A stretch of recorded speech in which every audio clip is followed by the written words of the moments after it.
Hi guys, welcome back to RT Share Tea, where respiratory therapists live out loud. With me, your host Linda Fry, the Asthma Lady. Yes, welcome everybody. Welcome to anyone new. And I just want to say thank you so much for the support.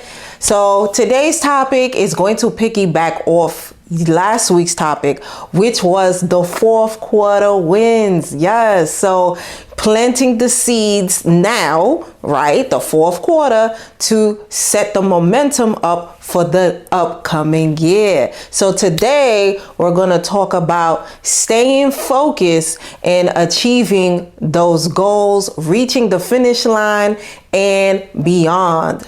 Yes. Okay, guys. So exciting to talk about these things because I'm always actively in that mode, like just staying focused on what the goals that I have.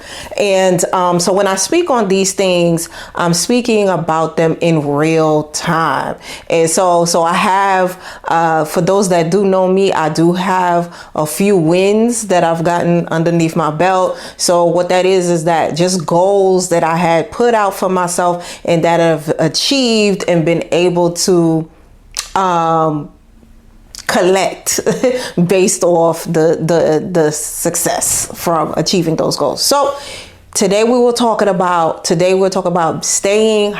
to stay focused. So I wrote a few things to kind of just off the top of my head on strategies, just on strategies and insights that I have on being on this path. Okay. Yes. So once you have your goal, right, you can set sail. Okay, so know that when a ship or a cruise or whatever, when it's heading out, it has its coordinates, it has its orders, there is a direction for it to go.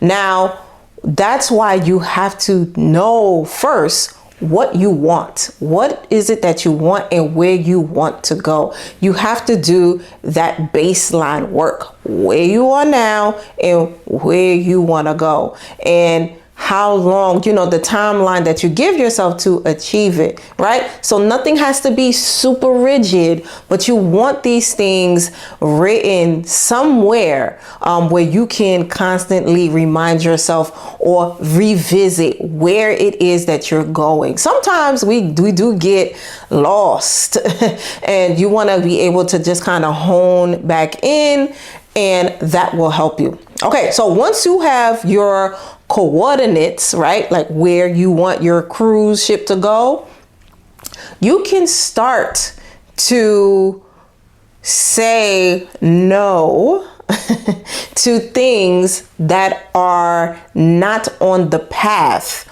of where your coordinates are sending you.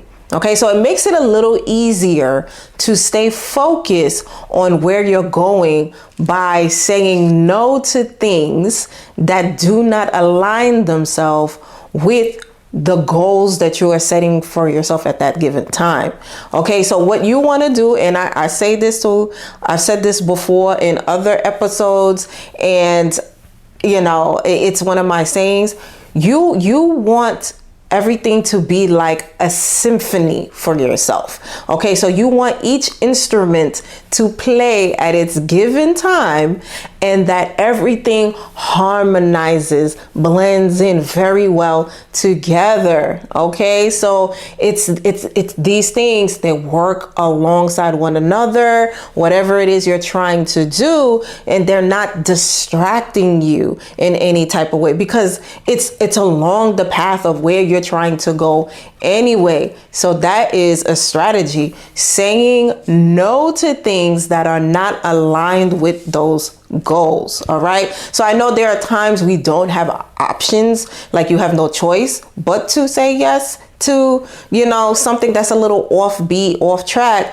But try to set those boundaries. And that's just another strategy. Set boundaries with people, with family members, friends, and let them know, okay, you're on a mission. you have goals, and you need to focus at this time on this specific mission. So it's not to be nasty, or you're not going to be present, or you don't want to do it in a way where you're alienating people, like, oh, I'm doing important stuff and I'm important and whatever. You just want people to know that, listen, as of right now, my time is, I don't have a lot of it to give. So let's set the boundaries, and I will let you know when it's a good time to reach me, or when it's a good time for us to link up, or where, and know that in the beginning it is hard, but it does help with staying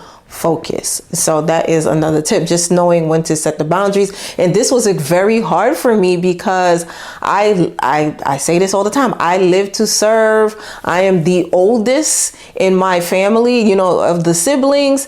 And so people often come to me for help, and I always say yes, because that's just who I am. But when we really need to achieve things, sometimes we have to know when to set the boundaries and let people figure some things out on their own for the meantime.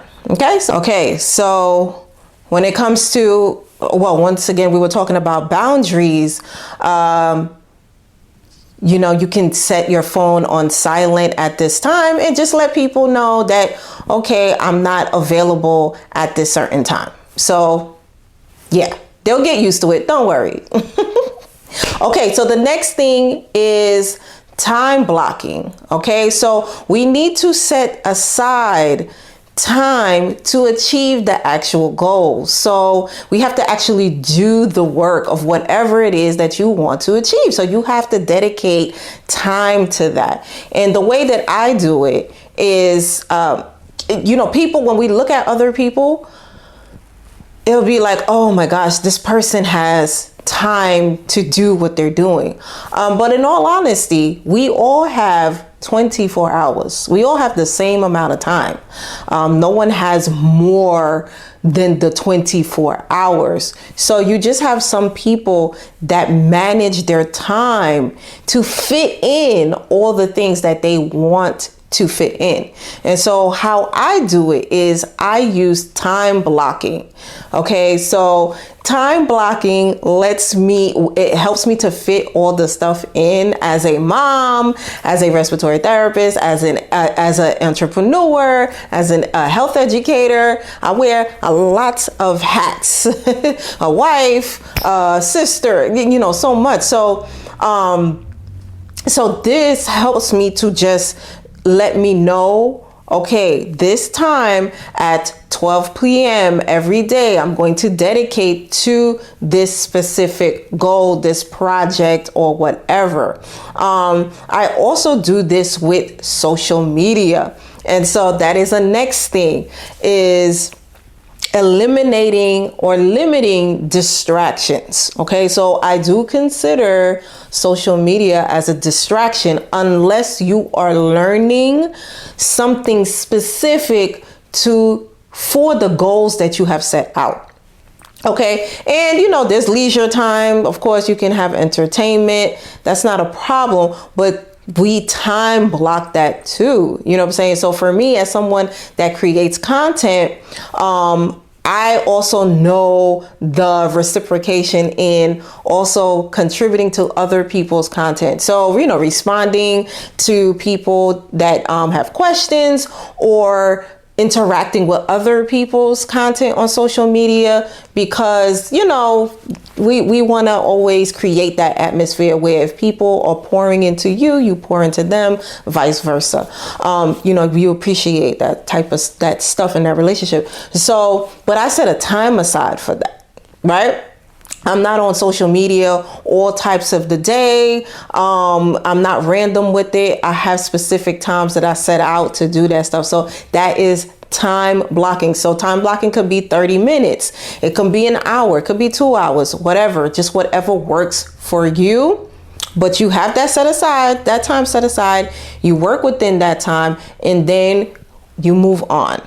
Okay, so the next thing is create milestones for yourself. Create milestones and a reward system for yourself every time you reach the milestone. So for me, all right, the book, Asthma Control, Please, 9 Steps to Community Engagement, Asthma Awareness. This was, like I said in my other video, this was a 4th quarter win for me, right? I was, holding on to this for dear life. And because I kept procrastinating and kept feeling like it wasn't ready and whatnot. And I was just holding myself back too much in my head. And I finally executed a plan to release it. And I'm so much happier in this space knowing that it's out and useful to other people. So yes. So as I created in this book, as I created each chapter, that was a milestone. There's 9 chapters in this book. So I created milestones. Every time I created a chapter, I was like, yes, ice cream sandwich. Okay. It's a treat for me. And what it does is it helps keep you consistent. It helps make you feel like, okay, we're progressing, we're moving along, and it helps with creating a momentum, just keep you moving and motivated and whatnot. So that is the purpose behind that. Okay. So yes, creating your own milestones and it helping you with a routine, staying consistent and having a momentum. Okay. And last but not least, having an accountability partner or a success partner. Yes. If you have a success partner or success partners, you are rich. Can I tell you that? Because those are things sometimes you can't buy. You know what I'm saying? And I want to do an episode. I probably next week will do an episode on specific types of success partners. And success partners, all that is just people that want to help you achieve your goals. All right. So you have ones that you pay for and you have those that are just in your life. Okay, so that's what a success partner is. And I think that's going to be my next episode. So let me chime in. Let me know if you want to hear about that. So just the different types of success partners that are out there. And yeah, because, I've had a few in my life and I'm very blessed to say that I have success partners in my family and, just around me. So it's a blessing. And if you don't have it, go look for it. Okay. Maybe that can be one of your goals. Look for success partners. Very important. Okay. So that's all I have for you this week. I hope you learned something here today. I'm always excited to speak about these type of things, about planning goals and accomplishing them. And like I said, I do this stuff in real time. So I'm not just, hearing things from different sources or reading from a book. I am doing it in real time and I'm seeing it like, oh, okay, this actually works. This is the formula. This is the blueprint and whatnot. So really, really excited to share these strategies and tips with you. And I hope I'm helping somebody out here today. Yes, guys. So yes, thank you so much for being here with me. Know that there's so much more to come. We are ending the 4th quarter, but I have more guest co-hosts lined up and just more content coming up, and know that we are growing together. Yes. All right, guys. So we are here on most podcast platforms on Wednesdays, and our T-Share T podcast episodes are also on YouTube on Thursdays. All right. So remember to invest in yourself and to only compete with yesterday's version of you. I'll see you next week. Bye.